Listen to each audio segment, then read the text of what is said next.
Every day, TSA agents at US airports flag thousands of passengers carrying medication, not because the medicine is illegal, because the passenger packed it, presented it, or declared it in a way that triggered a security protocol most travelers have never heard of.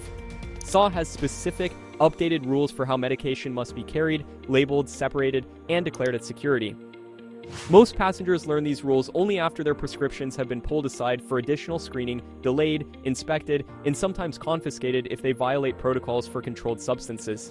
In the next 8 minutes, I'll walk you through the 7 medication mistakes TSA agents are trained to watch for every single day and the exact moves that get you through security with your prescriptions untouched and untouched. TSA's medication rules exist because prescription drugs and medical supplies fall into a different screening category than standard carry-on items. Some medications require visual inspection, some require declaration, some require documentation.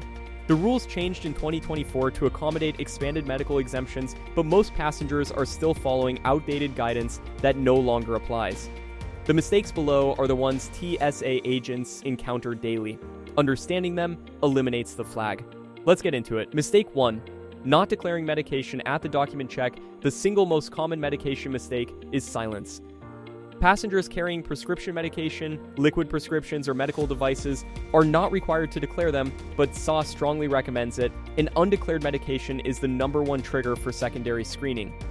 The move: when you reach the document check officer before you proceed to the X-ray belt, tell the officer directly, "I am carrying prescription medication." That single statement changes how your items are processed. Declared medication receives a visual inspection at the belt.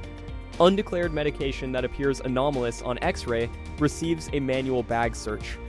The declaration takes 5 seconds. The manual search takes 15 minutes. Mistake 2. Removing medication from its original pharmacy packaging. TSA does not require medication to be in its original pharmacy packaging, but agents are trained to flag unlabeled pills and unmarked containers for additional screening. Loose pills in a Ziploc bag, vitamins mixed with prescription tablets in the same container, and pills transferred into travel pill organizers without any identifying label all create inspection delays. The reason is straightforward: an agent who cannot identify a substance by its label must verify it manually. Prescription bottles with pharmacy labels, your name, the prescribing doctor, the medication name, and the dosage clear visual inspection almost immediately. The move: keep prescriptions in their original labeled containers. If you must use a pill organizer for convenience, bring the labeled pharmacy bottles as well and pack them separately for verification. Mistake 3. Packing liquid medication inside the standard 311 liquids bag. Here's where most passengers get confused, and it is the mistake that creates the longest delays. Liquid medication, prescription liquids, over-the-counter liquid medicines, cough syrups, eye drops, and injectable treatments is exempt from the 311 liquid rule. It does not need to go in your quart-sized Ziploc bag. It does not need to be under 3.4 ounces. Liquid medication in reasonable quantities for your flight duration is allowed in any container size. However, it must be declared and presented separately for visual inspection at the checkpoint. If you place liquid medication inside your standard liquids bag with shampoo and sunscreen, it will be flagged for additional screening because the agent cannot distinguish it from prohibited liquids at X-ray. The move: remove liquid medication from your carry-on entirely, place it in its own bin, and declare it verbally at the document check. Separate and declared clears in seconds. Mixed and hidden takes minutes. Mistake 4. Not carrying documentation for controlled substances. Now, here's something most passengers carrying prescription medication genuinely do not think about, and it is the mistake with the most serious potential consequence. If you are traveling with a controlled substance, any medication classified as a Schedule II through V drug under federal law, including certain pain medications, anxiety medications, ad prescriptions, and sleep aids. TSA is not a law enforcement agency, but they are required to report suspicious or unverifiable controlled substances to local law enforcement. In practice, this means that if you cannot verify that a controlled substance belongs to you through a matching prescription label, a doctor's note, or pharmacy documentation, it may be confiscated, and in some cases, local authorities may be notified. The move: always carry your prescription in its original labeled container with your name matching your ID.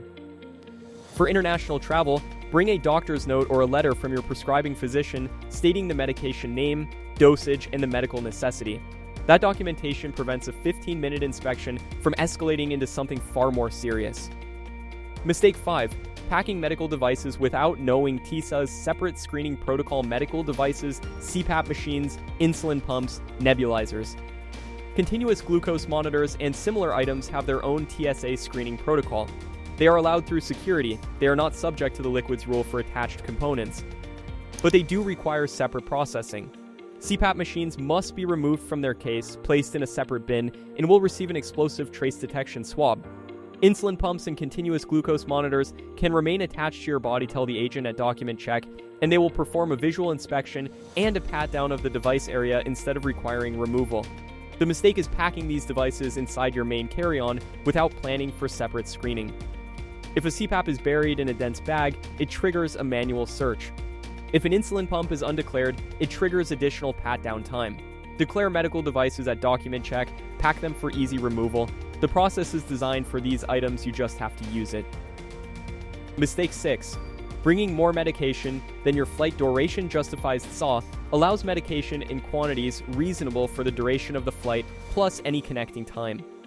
There is no hard number, but agents are trained to flag quantities that significantly exceed what a passenger could reasonably consume during their trip. A traveler on a 3-day domestic trip carrying 30 days of medication is within reasonable bounds. Prescriptions are routinely filled in 30-day supplies. A traveler carrying multiple large bottles of the same controlled substance with no clear medical justification for the quantity may face additional questioning. The move. Pack what you need for your trip duration, plus a small buffer for delays. If your prescription is a standard 30-day supply, that is reasonable. If you are carrying substantially more, bring a doctor's note explaining the quantity. TSA's discretion on a reasonable quantity is wide, but it is not unlimited. Mistake 7. International travel without checking destination country restrictions. TSA's rules get you through U.S. security. They do not get you through customs at your destination. Many countries restrict or ban medications that are perfectly legal in the United States, including common prescriptions for ADHD, anxiety, pain management, and certain over-the-counter drugs containing codeine or pseudoephedrine. Japan, for example, strictly bans many stimulant-class medications. Singapore restricts numerous prescription drugs without advance approval. The WAY has a controlled substance list that includes medications routinely prescribed in the US. The move.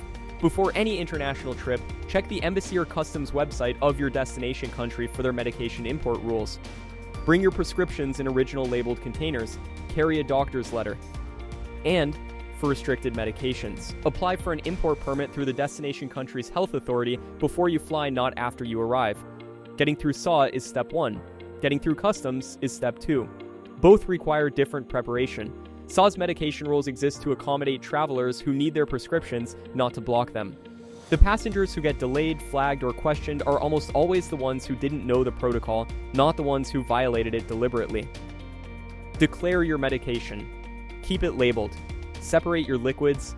Document your controlled substances. Pack medical devices for easy inspection. Carry reasonable quantities. And before any international trip, check your destination's import rules.